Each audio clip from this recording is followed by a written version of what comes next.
Assalamualaikum warahmatullahi wabarakatuh. Ustaz. Waalaikumsalam warahmatullahi wabarakatuh. Bagaimana hukumnya asuransi jiwa di bank syariah, boleh atau tidak? Asuransi hukumnya ada dua. Yang pertama mengatakan asuransi hukumnya haram karena ada unsur horor, gambling, judi. Satu tahun bayar 10 juta, 10 juta, 10 juta, 10 juta, 10 juta, 10 juta, 10 juta, 10 juta. Semuanya ada 10 orang. 10 kali 10 berarti terkumpul uang 100 juta. Tiba-tiba meninggal saya. Mati. Saya yang dapat. Sudah bayar 10 tahun, nggak mati-mati. Judi. Maka kata kelompok yang pertama, asuransi itu ada judinya, maka dia haram. Kelompok yang pertama mengatakan haram. Kelompok yang kedua mengatakan asuransi itu halal, boleh. Kenapa? Karena di dalamnya ada unsur ta'awun, tolong menolong. Saya susah, nggak ada uang, maka dengan adanya uang iuran 10 juta 10 juta, saya menjadi tertolong. Baik asuransi jiwa, asuransi kesehatan, maupun asuransi kendaraan, keselamatan di jalan raya. Maka ada dua pendapat. Begitu kata Syekh Ali Jum'ah dalam kitab Fatawa Mu'asirah, fatwa kontemporer. Silakan pilih antara dua ini, karena asuransi tak ada zaman Nabi. Saya milih judi Pak Ustadz, kalau begitu haram. Saya milih tolong menolong Pak Ustadz, kalau begitu boleh, silakan. Tapi konsisten, jangan ketika nggak dapat dibilang haram, pas dapat halam. Ustadz sendiri, saya tidak pakai asuransi jiwa, saya tidak pakai asuransi kesehatan, saya tidak pakai asuransi kendaraan. Terus pernah tabrakan? Sering. Karena saya menganggap itu bagian dari judi. Tapi saya tak menyalahkan. Apalagi di sini ada tulisannya asuransi syariah. Nanti kalau ada sales yang datang ke perumahan Bapak Ibu mengatakan silakan daftar asuransi syariah, tanya mana fatwa dari DSN, Dewan Syariah Nasional. Air minum ini tidak boleh diminum sebelum ada label halal. Ini ada Pak Ustadz? Ada halalnya. Mereknya Sahabat. Sahabat apa? Sahabat UAS. Kalau minuman, makanan, kita mesti tahu ada label halalnya. Bukan label Pak Ustadz, label. Terserahlah mau label, mau label. Kalau mesti ada label halalnya, maka kalau yang sifatnya ekonomi tidak dikeluarkan oleh Komisi Fatwa, tapi dikeluarkan oleh DSN, Dewan Syariah Nasional. Maka bank syariah mengeluarkan asuransi jiwa, maka silakan boleh lanjutkan, karena mereka mengambil fatwa yang nomor 2 tadi. Begitu juga dengan BPJS, itu asuransi kesehatan. Sebetulnya uang digabung, uang digabung. Ada yang sakit, yang satu sudah bayar. Kamu BPJS sudah berapa tahun daftar? Udah 2 tahun Pak Ustadz, nggak pernah sakit, sehat terus. Berarti uangmu nggak pernah kamu pakai. Inilah rencana mau sakit nih Pak Ustadz. Assalamualaikum Pak Ustadz. Waalaikumsalam warahmatullahi wabarakatuh. Saya bekerja di swasta, sebagian besar saham dimiliki non muslim, dan saya menerima gaji setiap bulan. Namun per bulannya ada sumbangan rutin dengan nominal tertentu ke yayasan, tak saya sebut nama agamanya, menjaga kode etik jurnalistik, di mana situ sifatnya wajib bukan sukarela. Apakah kami nanti di akhirat saat dimintai pertanggungjawaban kemana uang sumbangan ini? Bagaimana hukumnya bekerja di perusahaan non muslim? Pertanyaan ini ada 2 pertanyaan bercabang. Pertanyaan pertama, apa hukum kerja di tempat non muslim? Nabi punya menantu namanya Sayyidina Ali bin Abi Thalib, menantu Nabi, suami dari anaknya Sayyidatuna Fatimah. Pindah ke Madinah, kerja di rumah orang Yahudi. Kerjanya menimba air orang Yahudi, susah, nggak ada duit, ngambil upah menimba air. Dilaporkan ke Nabi, ya Rasulullah, Ali kerja di rumah orang Yahudi. Apa kerjanya? Menimba air. Nabi tidak larang. Itu hukum boleh bekerja di tempat non muslim selama tidak terkait masalah akidah. Kalau sudah terkait masalah akidah, dilarangnya untuk sholat, wajib ikut ritual dia. Wala ana abidu ma'abadtum wala antum abiduna ma'abud lakum dinukum. Tak boleh. Bekerjanya kalau tidak ada hukum terkait dengan akidah boleh. Yang masalah nomor 2 adalah nyumbang. Setiap uang yang keluar dari kita akan ditanya an malihi, harta yang kau keluarkan akan ditanya min ainak tasabahu, dapatnya dari mana, wa fima anfaqahu, dipakai untuk apa. Kalau umur pertanyaannya 1, umur kemana kau habiskan.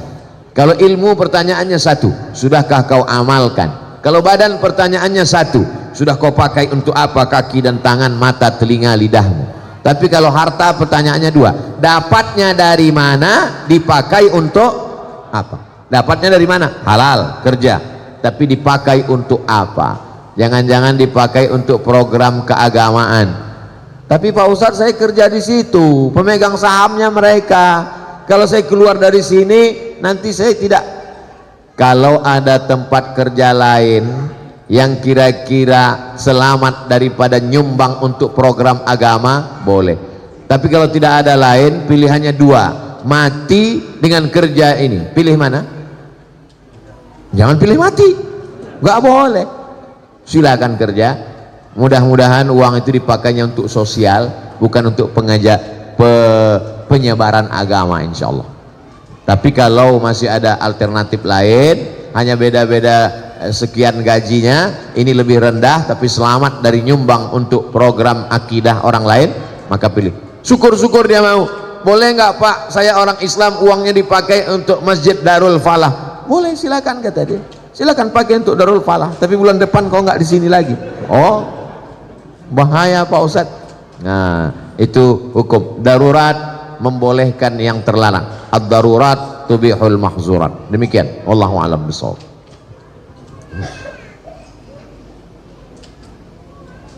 Assalamualaikum Ustadz Somad. Waalaikumsalam warahmatullahi wabarakatuh.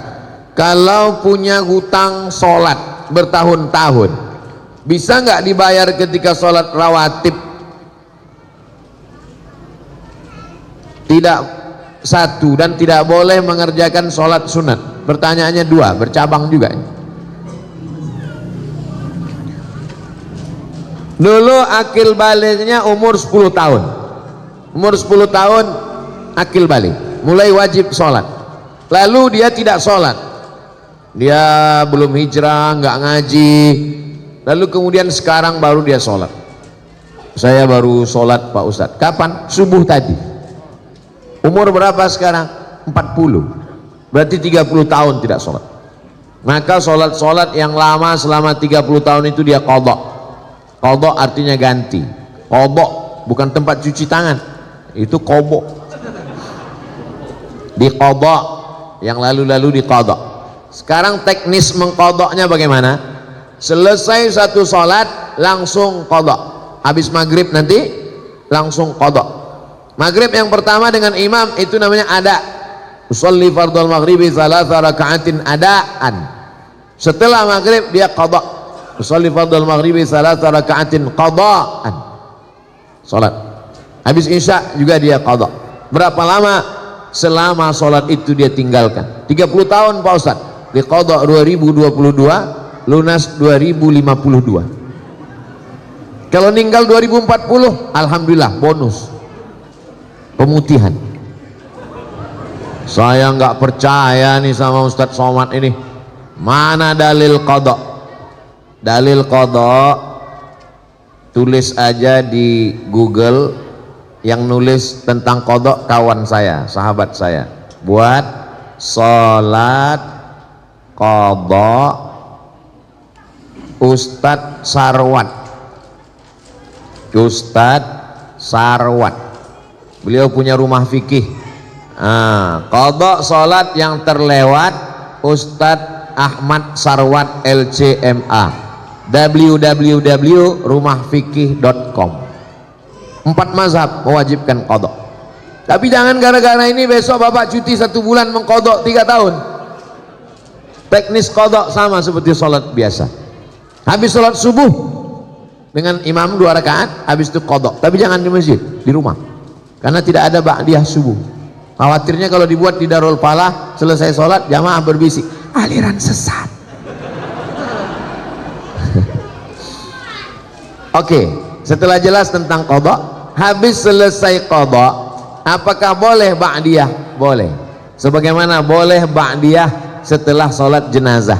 Ada jenazah masuk, lalu kemudian ayo jenazahnya disolatkan. Apakah setelah sholat jenazah masih boleh ba'diyah? Ya. Kenapa lebih didahulukan sholat jenazah? Karena ba'diyah waktunya panjang, sedangkan sholat jenazah lebih cepat, lebih baik. Jadi kalau ada orang meninggal pagi, jangan sampai besok pagi baru dikebumikan. Paling bagus hari itu juga. Boleh orang dimakamkan malam, boleh. Boleh dikuburkan malam. Nah ini kalau bisa jangan sampai tunggu besok pagi, karena jenazah itu kalau sudah 24 jam mulai dia berubah karena usus mulai membusuk dan lain sebagainya. Apalagi kalau ada dia kena penyakit menular, mulai mengeluarkan bakteri, nanti orang yang memandikan tamu yang melayat. Ini menyadarkan kita, rumah-rumah kita yang beli kita, pakai duit kita, tapi kalau kita sudah mati tidak ada sejengkal pun di rumah itu yang mau menerima kita. Kita hanya setumpuk daging busuk yang akan menjadi santapan cacing tanah. Bersedekahlah untuk Masjid Darul Falah. Silakan transfer ke nomor berikut ini. Itu tadi tentang qadha salat. Tidak boleh mengerjakan salat sunat, tetap boleh salat sunat. Orang yang belum selesai qadhanya tetap salat sunat duha, tetap salat sunat tahajud, tetap salat sunat qabliyah dan ba'diyah. Jangan nanti kamu nggak salat sunat, saya masih banyak utang. Oh, enggak, tetap salat sunat. Assalamualaikum warahmatullahi wabarakatuh. Ustaz. Waalaikumsalam warahmatullahi wabarakatuh. Apabila orang tua kita melakukan kesalahan, bagaimana cara kita menasehatinya? Orang tua tidak bisa dinasehati, karena orang tua tidak pernah melihat kita sebagai orang besar. Di mata orang tua kita tetaplah anak kecil yang baru pandai berjalan. Jadi kalau kita ceramahi orang tua, dia bukan dengar, dia melihat kita sebagai lucu. Aku lucu ngelihat ente, anak kecil kok pandai ngomong, kata dia. Jadi kalau kita mau ngasih tahu orang tua, pakai lidah orang lain. Kalau di tengah keluarga ada orang yang lebih tua yang dia hormati, melalui lidah dia. Kalau dia punya ada ustadz yang dia dengar, kiai, kalau dia hormat kepada Habib, pakai lisan, pinjam. Ustadz Somad, ya, ibu saya senang dengar ceramah ustadz, tapi dia masih suka ceritakan aib orang. Kira-kira kalau ustadz yang ngomong nanti dia dengar, kalau saya ngomong dia marah. Ustadz mau nggak nanti di masjid judul ceramahnya sampaikan bahaya bicara aib orang lain? Oh boleh, bahaya bicara aib orang lain. Selesai pengajian datang ibunya, Ustadz tadi dibisiki anak saya ya.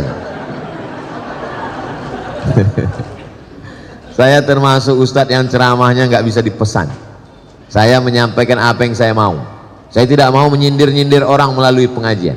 Jadi kalau ada orang tuanya tidak sholat, jumpakan saya jumpa, Pak, bapak sudah tua, nanti bapak kalau mati tempat bapak neraka jahanam, cepat-cepat sholat.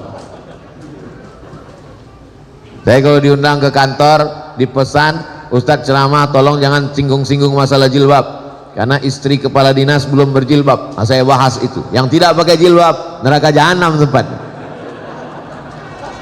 Makanya banyak tempat ceramah wal awwal wal akhir, itu yang pertama dan terakhir. Saya tak pandai menyindir-nyindir orang melalui ceramah. Saya mau ngomongnya langsung to the point. Nah, jadi pakai orang lain, karena orang tua tidak pernah menganggap kita besar dalam pandangan dia. Kadang anak-anak muda ini kalau udah ikut pengajian, pulang-pulang mau menceramahi orang tua. Pulang ceramah pengajian, panggil orang tua, papa sini, mama, ya ayyuhalladzina amanu. Oh nggak bisa begitu. Dia lebih banyak makan asam garam dari kita, karena banyak makan asam garam itulah maka darah tingginya kuat. Assalamualaikum Ustaz. Waalaikumsalam. Bagaimana sikap kepada saudara yang murtad? La yahillu damu mri'im muslim illa bi ihda salas. Tidak halal darah orang muslim ditumpahkan kecuali dia melakukan 3. Siapa yang melakukan 3 maka boleh dipancung kepalanya, mati.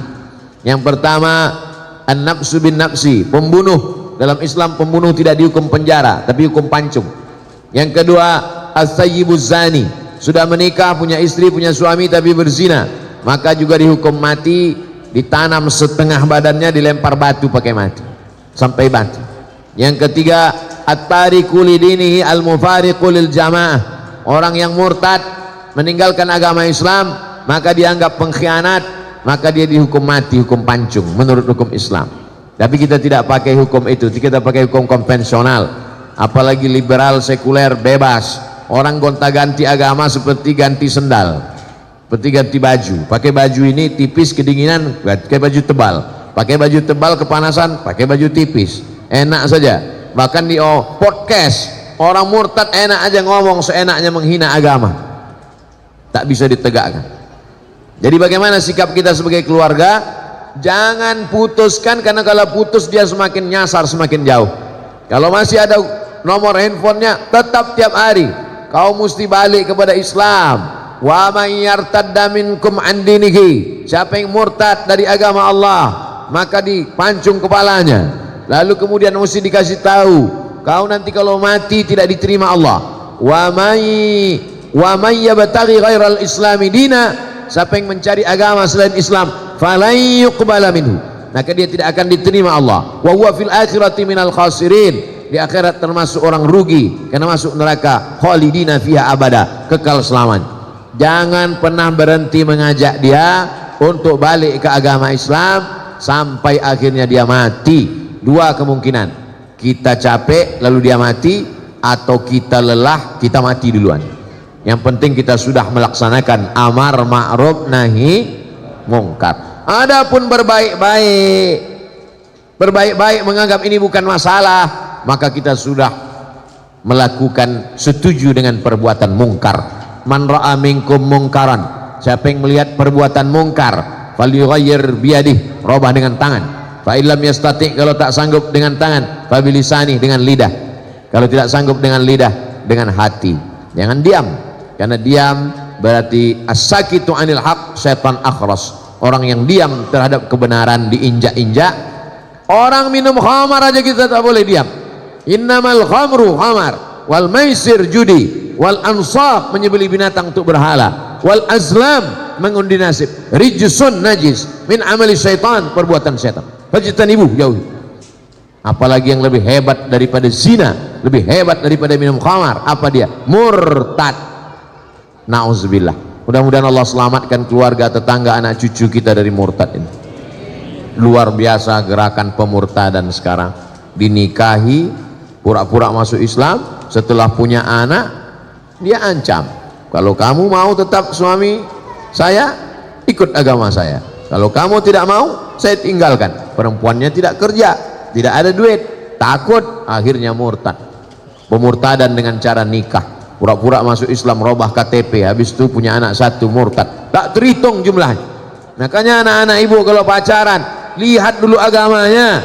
Jangan karena mobilnya lalu dinikahkan, jangan karena pekerjaannya, karena PNS-nya, karena jabatannya, rugi. Allah selamatkan. Tidak apa-apa kejam-kejam, marah-marah sedikit, lebih baik daripada nanti menangis di akhir masa. Kakek-kakek, nenek-nenek umur 70 tahun datang ke kantor Basnas. Waktu itu saya dewan sosialisasi Basnas. Ustadz Somad nggak usah ikut rapat. Kenapa Pak Ketua? Ustadz itu ada mau orang konsultasi. Ada apa Pak? Anak saya perempuan nikah dengan non muslim, dia mau alaf masuk Islam. Setelah anak 3 dia murtad. Sekarang 5 keluarga saya murtad Pak Ustadz. Anak saya, mantu saya, cucu saya 3. Saya waktu itu ragu mau ngasih tahu tegas, siapa yang murtad? Saya takut saya gitu dua-duanya meninggal. Saya bilang bapak pulang aja ke rumah, makan enak, banyak-banyak zikir, banyak-banyak doa, mudah-mudahan Allah balikkan hatinya. Sudah tak tertolong lagi, bagaimana caranya? Ini berawal dari kenapa bisa anak nikah dengan orang tidak seakidah, karena gara nonton sinetron, gara-gara nonton artis infotainment. Beda agama nggak apa-apa, dalam Islam tidak bisa. Dalam Islam yang pertama kali dilihat adalah agamanya. Tungkahul mar'atu li arba', perempuan dinikahi karena 4. Limaliha, karena hartanya, wali hasabiha, karena keturunannya, wali jamaliha, karena kecantikannya. Tapi pandang yang keempat, fazfar bidzatid din, lihat agamanya. Taribat yadaka, kau akan selamat. Kalau mau mencari menantu laki-laki, idza ja'akum man tardawna dinahu, kalau ada orang yang meminang anakmu, maka yang pertama kau lihat din, agamanya, wa khuluquhu, akhlaknya. Ini mentang-mentang ada orang minang anak, begitu dibuka gorden dilihat mantu mobil baru, oh ini dia sesuai dengan istikharahku tadi malam, istikharah cinta, oh inilah calon mantu kita. Padahal suaminya udah ngasih tahu, ojo ke susu bu, inilah dia.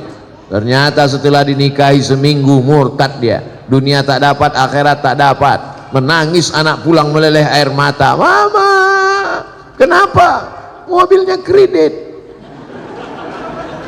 dunia tak dapat, akhirat melayang. Nauzubillah, mesti tanya-tanya, mesti resek, mesti cerewet demi keselamatan anak. Yang sudah terjadi apa boleh buat, nasi sudah jadi tai ayam. Orang sudah murtad, ibu cerita bubur juga lagi.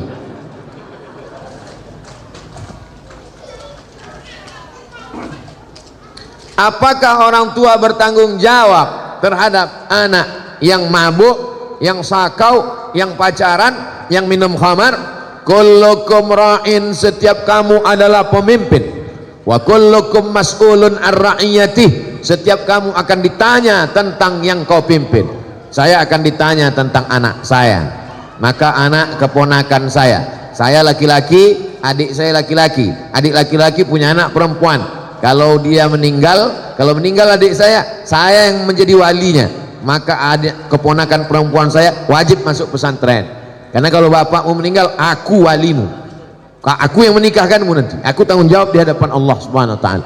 Bapak laki-laki punya saudara kandung laki-laki, punya anak perempuan, maka kalau meninggal bapaknya, bapak akan menjadi walinya, maka kita bertanggung jawab di hadapan Allah. Anak keponakan saya wajib masuk pesantren karena saya tak sanggup mendidik mereka. Benteng pertahanan umat Islam, akidah Ahlussunnah wal Jamaah, bisa hafal Quran, selamat dari pergaulan bebas, selamat dari narkoba, selamat dari sekuler, selamat dari liberal, selamat dari aliran sesat. Pesantren, masukkan anak ke pesantren. Yang sudah memasukkan, alhamdulillah. Yang belum memasukkan, insya Allah. Sudah dikasih tahu nggak juga mau masukkan, innalillah. Kalau sudah dimasukkan ke pesantren, sudah dididik, tetap juga dia buat dosa, kita tidak tanggung jawab. Wala taziru waziratu wizra ukhra, orang tidak menanggung dosa orang lain, tapi kita sampai mati tetap amar ma'ruf nahi mungkar. Jangan diam. Bu, anaknya saya bawa nonton ya, jangan. Sebentar aja bu, ke Parung Panjang, nanti saya belikan mie ayam sama bakso, bawa lah. Betapa murahnya harga anakmu, padahal kau mengandungnya 9 bulan 10 hari. Di Parung Panjang ngandung masih 9 bulan 10 hari, alhamdulillah. Di tempat lain ada yang 3 bulan lahir, menyusukannya 2 tahun, meregang nyawa melahirkannya. Kenapa dibiarkan sia-sia? Kita akan diminta tanggung jawab di hadapan Allah. Tapi jangan gara-gara ini lalu takut punya anak. Silakan punya anak, karena anak bisa menolong. Rabbi habli minas sholihin. Itu pertanyaan-pertanyaan. Ada lagi? Habis? Itu baik.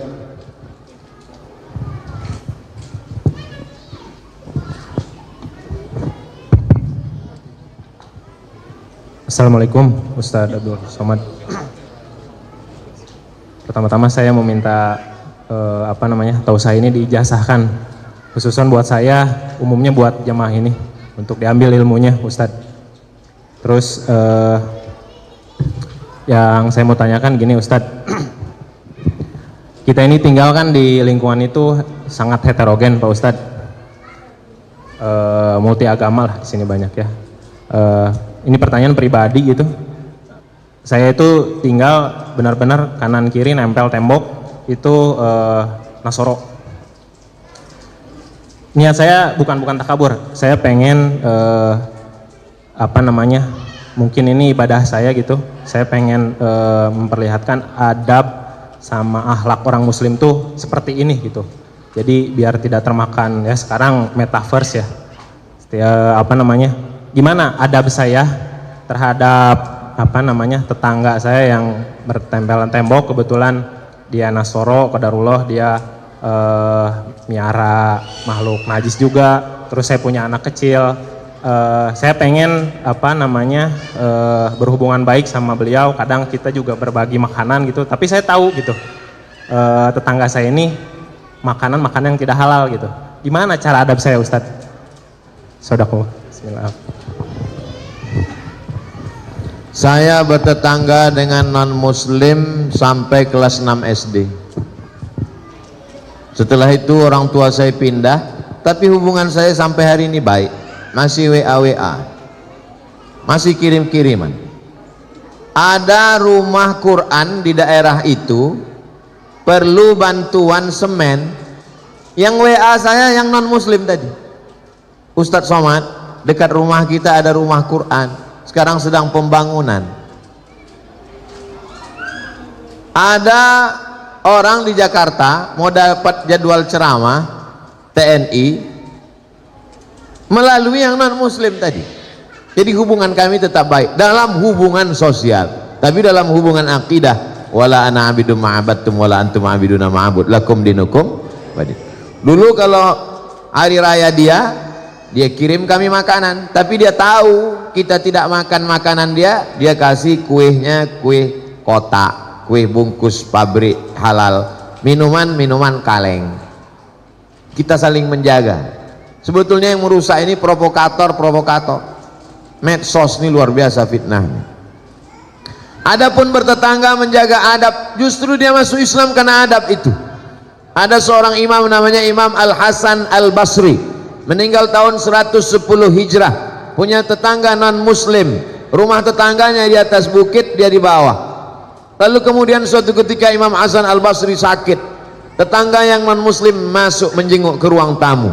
Hasan Basri mana? Dia di kamar. Tetangganya masuk ke kamar. Sampai di kamar, di pojok rumah ada ember.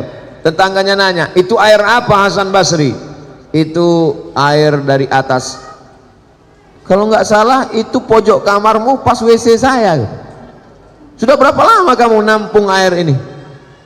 Isrun sana, 20 tahun sudah kutampung. Agama apa yang mengajarkanmu selembut ini Hasan Al-Basri? Saksikanlah wahai Hasan Al-Basri. Asyhadu an la ilaha illallah wa asyhadu anna Muhammad Rasulullah. Kisah ini ada dalam kitab Gharaib wa Taraib, ditulis oleh Syekh Abu Amr Al-Misri. Sa'ah wa sa'ah, Gharaib wa Taraib, kejadian-kejadian unik dalam sejarah Islam. Masuk Islam bukan karena dia ajak masuk Islam, kalau tak masuk Islam neraka jahanam. Masuk Islam karena tersentuh hatinya. Orang kalau sudah kau sentuh tepat di hatinya, dia akan jadi milikmu untuk selamanya. So sweet. 20 tahun menahankan itu, buahnya ada tetangga masuk Islam. Kita kadang dia baru salah parkir sekali sudah keluar kebun binatang dari mulut kita. Dia punya anjing, lebih galak pula mulut kita dari anjingnya lagi. Adapun dia punya anjing, kita usahakan bagaimana caranya, apa pantang yang membuat kira-kira anjing itu tak masuk ke halaman kita. Karena kalau sampai air liurnya basah, kalau kering sama kering tak apa, tapi kalau sampai basah sama kering maka mesti dibasuh 7 kali. Kalau sampai anjing itu mengeluarkan air liur di halaman, lalu kemudian halamannya itu anak kita jalan, kena kakinya, mesti kita siram kaki anak kita itu 7 kali dengan air, salah satunya dengan air yang dibasuh tanah. Kalau di sini ada tetangga punya anjing, sementara kita tidak punya pagar, mesti izin ke developer atau ke lingkungan, mesti pagar, karena kalau tidak anjingnya apa kan akan masuk. Atau dibuatkan aturan, siapa yang melihara anjing mesti di dalam rumah dia. 2 kemungkinan, anjing itu mesti di rumah dia atau rumah kita berpagar, karena kalau tidak mau tak mau anjing masuk, karena anjing tidak bisa baca kecuali kita bilang anjing dilarang masuk. Kita mesti menjaga ini hidup bertetangga, karena kalau tidak ini akan merusak tatanan sosial kita. Mudah-mudahan akhlak kita membukakan pintu hidayah untuk mereka. Ayyadiyallahu bika rajulan wahidan, satu orang dapat hidayah karena engkau, khairum min humurin na'am, lebih baik daripada kau memiliki dunia beserta isinya. Tentang ijazah, ajaztukum jami'a marwiyati wa muallafati wa muhadarati, aku ijazahkan semua kajian-kajian, riwayat-riwayat hadis dan zikir, semua ceramah-ceramah, yang buku-buku yang sudah aku sampaikan selama ini kepada seluruh jamaah Masjid Darul Falah yang hadir pada saat ini. Asa an tanfa'ana fid dharaini, mudah-mudahan bermanfaat untuk kita dunia akhirat. Amin ya rabbal alamin. Baik, terakhir.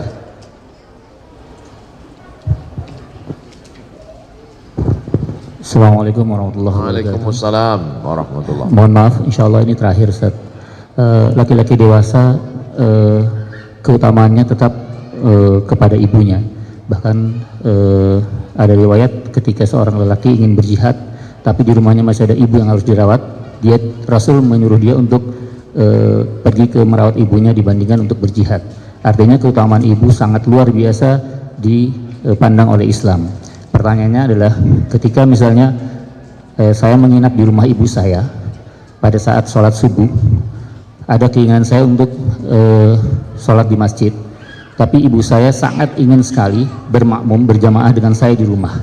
Mana yang lebih utama? Saya tetap jalan ke masjid atau saya menyenangkan hati ibu saya untuk berjamaah di rumah? Terima kasih. Allahu a'lam bishawab. Assalamualaikum warahmatullahi wabarakatuh. Waalaikumsalam warahmatullahi wabarakatuh. Datang seorang laki-laki menjumpai Nabi Muhammad sallallahu alaihi wasallam. Ya Rasulullah, izinkan aku perang jihad fisabilillah, aku mau mati syahid. Kata Nabi, alaka min ummin, ibumu masih hidup? Ya, ada di rumah. Ilzam rijlaiha fasammal jannah, kau urus tapak kakinya, kau dapati surga di sana. Kalau telapak kakinya kau urus, kau dapat surga. Apalagi kalau kau urus kepalanya, tangannya, badannya, makannya, pakaiannya. Yang masih punya ibu, bersyukurlah. Kalau ibunya sudah meninggal, bersedekah. Saat ummi matat, emakku sudah mati ya Rasulullah, afa tasaddaqu anha, kalau aku bersedekah apakah pahalanya sampai untuk almarhumah? Kata Nabi, sampai. Ayu sedekatu afdal, sedekah apa yang paling afdal? Sakil ma, memberikan air minum. Bapak ibu yang sanggup belikan air minum kotak, sedekahkan untuk pengajian. Yang tak sanggup, buatkan sumur bor. Oh, lebih mahal Pak Ustadz. Rame-rame, satu sumur bor 2 juta, iuran dengan keluarga di pondok pesantren, mengalir pahalanya. Bagaimana kalau ibu di rumah, nginap di rumah ibu, ibunya mau sholat subuh berjamaah, sementara anaknya mau sholat subuh ke masjid? Menurut mazhab Hambali, sholat subuh berjamaah, sholat berjamaah ke masjid hukumnya wajib. Berbakti kepada orang tua juga wajib. Kalau ketemu dua yang wajib, bagaimana? Lihat, di rumah itu ada tak orang lain? Kalau di rumah itu anaknya 10, perempuan 9, 1 laki-laki, maka dia tetap pergi ke masjid. Maka nanti setelah pulang ke masjid, dia tetap berbakti kepada ibunya. Tapi kalau dia anak tunggal satu-satunya, tak ada pembantu dan siapapun juga dalam rumah itu, kalau dia pergi dikhawatirkan terjadi sesuatu, maka yang wajib ini lebih dikedepankan daripada dia pergi ke masjid. Menurut mazhab Syafi'i, sholat berjamaah ke masjid fardu kifayah. Menurut mazhab Maliki, sholat ke masjid adalah sunnat muakkad. Andai bertemu dua yang wajib, maka dilihat mana yang lebih kuat di antara keduanya. Kalau anak tunggal sendirian, tak ada orang lain yang menjaga, maka wajib kau bersama ibumu, karena dikhawatirkan akan terjadi sesuatu. Sedangkan di masjid sholat berjamaah tetap ada imam dan makmum, sehingga sholat tetap terlaksana. Kalau sampai Masjid Darul Falah ini kosong, tidak ada orang sholat berjamaah, satu perumahan ini istahwadat alaihimus syayatin, satu perumahan ini diganggu setan. RT-nya kesetanan, RW-nya kesetanan, masyarakatnya kesetanan. Insya Allah kita sholat berjamaah di masjid. Amin ya rabbal alamin. Untuk segala kebaikan, mudah-mudahan kita semuanya istiqomah, menjadi lebih baik daripada sebelumnya. Yang sakit-sakit diangkat penyakitnya, yang terlilit hutang ditolong lepas dari riba, anaknya menjadi anak yang soleh dan solehah, keluarganya sakinah mawaddah warahmah. Ala hazihin niyah al-fatihah. A'udzubillahi minasyaitonir rajim. Bismillahirrahmanirrahim. alhamdulillahi rabbil alamin, arrahmanir rahim, maliki yaumiddin, iyyaka na'budu wa iyyaka nasta'in, ihdinas siratal mustaqim, siratal ladzina an'amta 'alaihim ghairil maghdubi 'alaihim waladdallin, amin.